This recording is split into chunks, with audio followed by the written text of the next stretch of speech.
What's up guys, patch 1.0.12 is here, and as you would expect, me and Hank have been playing a lot of this patch. There's a boss rush mode where you can defeat multiple bosses, again on harder difficulty. There's also a Gauntlet mode where you can defeat multiple bosses in a row and get rewards. There's just a bunch of content and hours of game time that you can unlock in this patch. We found a build that helped us through all of the gauntlets, and we figured we'd share it with you since it's pretty strong. So without further ado, let's get into it. So the build focuses on a few key things, mainly crit, this spinning stance, also Shi, and focus points. So the whole idea is that you will get enough Shi so that you can do your vessels over and over and over again and just CC the enemy while you crit and do a bunch of damage with your focus points. So as you can see right here, we're mainly just trying to build our Shi and focus points up so that we can use our Pluck of Many and do massive damage again and again to the bosses while they can't do anything. Alright, so now for the build, we're gonna start in self-advance to take a look at our abilities and spells. In stamina, we're going all the way down, nothing too important here, so don't focus on this one. Martial arts, you're going to need the focused spinning ability. You need that one, and also Wrathful Might for the crit hit and Wrathful Escalation for the crit chance. These are essential, the rest of them you can spend however you want depending on your level. In the Smash Stance section, you're going to want secondary damage to deal extra damage with your slam. Thrust Stance is good for some boss fights, so we picked that one as well. Immobilize all the way down to Time Bargain. You're gonna need this. Cloudstep also all the way down to Absolute Strike. In Strand, we're going all the way down, but not 2 points into Multitude to save some mana right there. Deadfast, full point to get the defense. Also Cold Edge for the cooldown reduction on your spells. Alteration spells, that would be Cloudstep. And then also Resistance and Ferocious Form to increase the damage while you are transformed. For our relics, we're going with Carving Eyes, Opportune Watcher, and Keen Insight for the crit, important. All Ears and Whistling Wind, Lingering Aroma and Hold Breath, Refreshing Taste and Tongue of a Connoisseur, Nimble Body and Everlasting Vitality. And as you would know, Free Mind, Unified Minds for the final relic. Alright, so for our gear, the most important one is the staff right here for the crit. Not sure if you can get this until NG+1. We are on NG+1 and we have it. You need to kill the Fuban boss a few times before you can get this one. You're also going to need the Plantain Fan, very important for this build, to CC the enemies.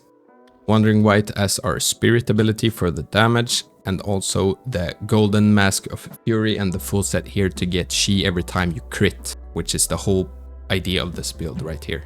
Cat's Eye beads for the crit, and also the prayer beads for the focus buildup. In our medicine, we're going Turtle Tear for the mana, Flower Primes to remove all the Forbane effects if you get any from a boss, Iron Pellets for the defense, and also so you won't get interrupted while you heal. And also if you don't have this final one, you can get it if you do the first Gauntlet, I think. If you don't have this one, pick something else for now.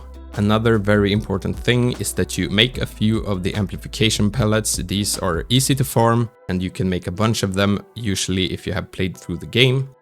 These increase your crit, which is also crucial for this build. I'm gonna say that a few times. The spells we use are Immobilize, Pluck of Many, Red Tides as our transformation ability, and also Cloudstep.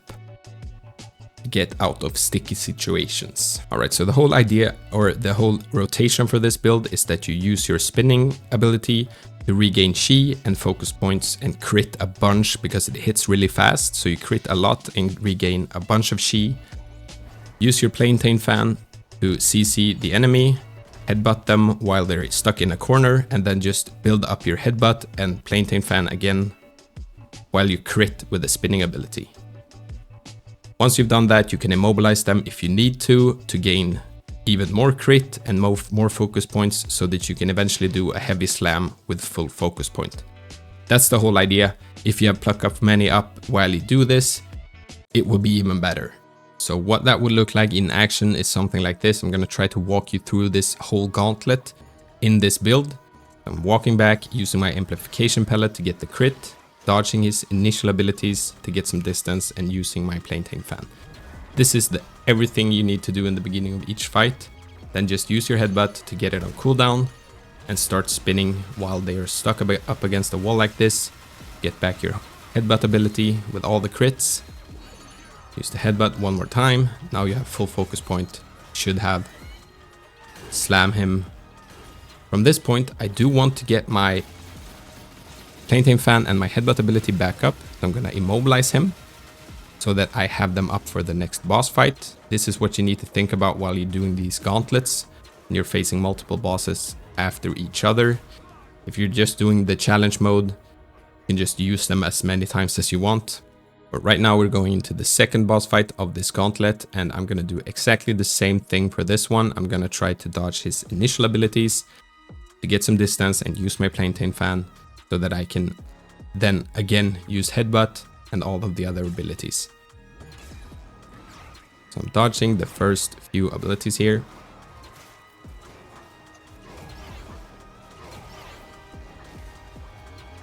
Using my Plaintain Fan. This boss, for some reason, one of the few bosses that actually never gets stuck with this ability. So he just keeps rolling around. I think I failed my headbutt here. Yep. But never fear. You just need to do what you can with what you got. Sometimes it doesn't work out and you have to improvise. We do have full focus points, so we can smack that out as soon as possible. Use the Immobilize, get back our Plaintain Fan and our headbutt. And now we're back on square one.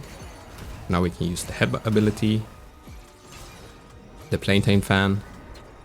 Boom, he's knocked again, spinning around.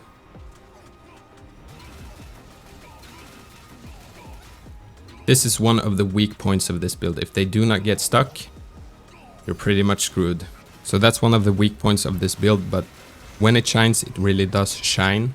So just use your other survivability abilities while you can't do the Plaintain Fan or the headbutt. So right now, again, I'm trying to save my headbutt and my Plaintain Fan right here. Just because I know that this final boss, the Vanguard Tiger, is a really tough one. And mind you, I did also save my Pluck of Many.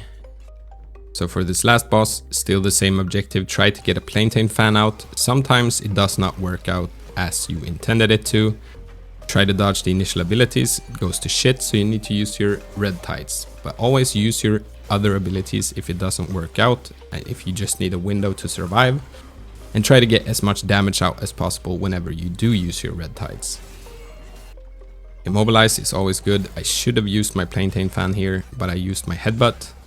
And for that, I do suffer.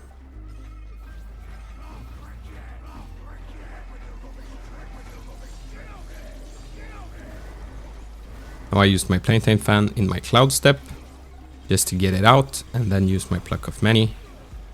And as I said before, when this build shines, it does really shine. So here I get full combo point, headbutt, and then we can do a full smack with all the boys, and he's almost a goner. So it's just the in-between points where it feels tough that you need to survive. Otherwise, you should be all good.